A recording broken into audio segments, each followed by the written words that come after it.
Until this day, I kind of try to go back in my mind and my life and try to pinpoint moments in my life where I noticed that that was an impact on where I'm at now. When we first moved to this neighborhood, it was predominantly white. Not a lot of Mexicans, but then it all became Mexicans. Anywhere you go, it's like white neighborhood, Mexican neighborhood, black neighborhood. So we kind of never really intermingle with each other. مالك يوم الدين إياك نعبد وإياك نستعين.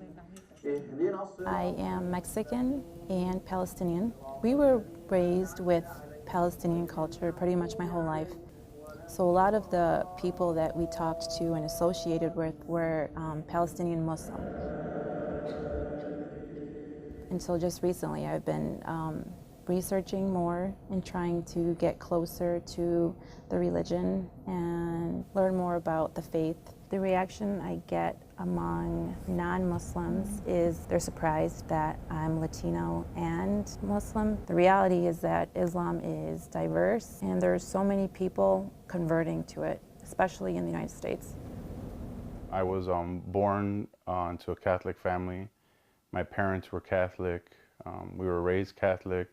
At first I thought it was like the Arabs, you know, I thought Christians were white, Catholics are Mexicans, and blacks are Baptists, and Arabs are Muslims, you know. Traumatic experiences in my life, I don't know, I guess I would say it hardened my heart towards God and religion, you know, or faith. I was a heavy drinker and heavy drug user. I smoked marijuana was my drug, a lot, like a lot. And then I ended up going to prison. I did the 2 years in prison as a Muslim, but I was still in the gang life. So I came home, and I came home to this neighborhood, no Muslims around me. Even though my intention was to pursue my life in Islam, I fell right back into the same life. I didn't relate to my parents. It's so difficult to have a religious conversation with people who are not really open to listen about something else. There's a lot of Latino Muslim people who converted to Islam, and because they converted, their families are mostly Catholic and they don't celebrate Ramadan. They don't have that sense of community or family who is also practicing. So they're sort of in the same situation as I am, because a big part of Ramadan is bringing people together. Thank you very much for attending our first iftar as Ohala Foundation. Just to let you guys know, I am going to speak in English first, and then I will translate later in Spanish. So in my case, I did take Shahada with my mom when she married my dad when I was about 10 years old.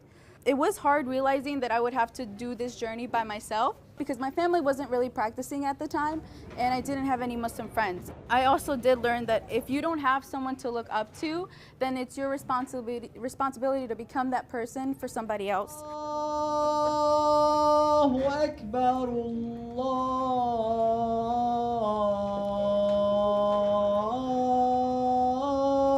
Akbar. So I left in 2007, came home in 2009. In 2010, I went back to prison and didn't come home until 2015. I ended up catching a federal case. My minimum was 30 years and my maximum was life. But I remember that one day just asking God, like, man, help me. Give me something, some type of sign or something. They put me in a cell by myself and I find 2 books, James Patterson and a Quran. And in my 8 years of being in prison, I've never, ever seen a Quran laying around anywhere. And I remember reading a passage that said, do you think that just because you say that you believe that you're not going to be tested? I didn't end up having to do 30 years. So the rest of this time in prison, I just stuck by the Muslims, ordered, books about Islam, read as much as I could, and just learned how to pray, fasted, and just avoided everything. Surprisingly, there are a lot of Muslims in prison. I met Cubans, Colombians, Puerto Ricans. This is the Quran I had during my last prison bit. So the first time I made the declaration of faith, I did it on my own. Like any other decision in my life, I always thought that the only person that would be affected by this decision would be me. And just like any other decision in my life, I was wrong.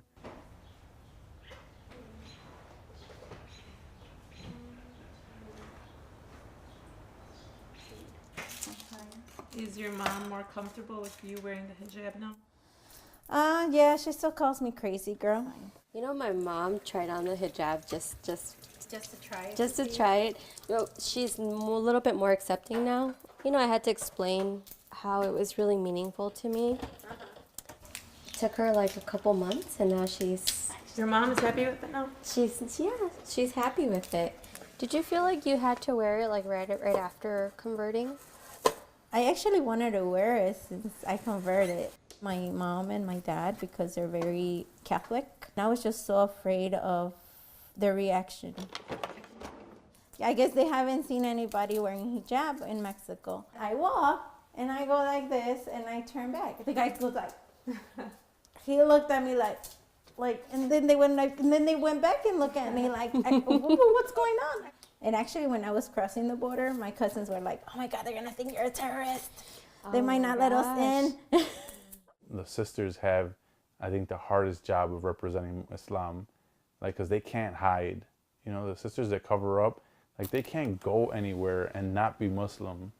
Two, these are the thobes that I have. They're inside out because I just washed them. I have black, white, pinstripe gray. That's my business one. And then I have this one too, a dark blue. And as for me, it's like, I can go anywhere and people just like I got a beard. There's so much Arabic and Islam in Mexican culture. You know, every image that you see of the Virgin Mary, Fatima, Guadalupe, anybody that you want, whatever you want to call her, she's always covered. Even nuns, like, which is so ironic to me that people always point fingers at Muslim women. Oh, they're oppressed. But it's like, well, a nun is not oppressed. She's completely covered. This is my first Ramadan as a convert, but I fasted 2 years prior. Don't you guys think it's important to feel that like pain in your stomach to kind of like remind you of why we're doing it? It was last Ramadan remember when we met her? Yeah. And my shahada. Yeah. You weren't Muslim yet. No, I Was that your wasn't. first iftar? Yes, that was my first time.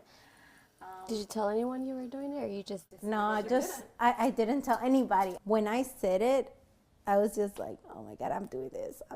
Like, I couldn't even tell my family because they're very religious. I'm like, and that's sad, you know, that you can't go to your family. Here you go. Take this one. Well, what's this not authentic? No, porque no tenía cilantro. It didn't have serrano. Like, I knew it was gonna come up. I knew that the conversation about, you know, terrorism and stereotypes, and I think that's one thing that either it can make you or break you. You could say, I want to break the stereotypes, or I'm scared of what others might say. Those insensitive comments still continue after so many years, especially for women, because, I mean, you see a man walking down the street and you wouldn't know that they're Muslim. But if you see a lady with a scarf, it's like automatic, it's an automatic sign. I feel like we're more targeted sometimes just because of the way we look. When people bring up the conversation about 9/11 or terrorism, and I'm just like, I don't know what you're talking about. If the real Islam is just so away from it, it's not even close to it, that you don't even think about it, you know? And the people that know that I'm a Muslim, they're like, well, you're Latina, and you know, the whole issue with like our president, and then you're Muslim, and the whole issue with him and Muslims, and it's like, you're attacked from both sides now. So people get caught up in the, oh, during Ramadan, oh yeah, you just don't eat. But it's not just about not eating. So it kind of humbles you. The time really for reflection. 1 month out of the year for you to get yourself, your soul, you know, your mind and your body, everything together in one thing.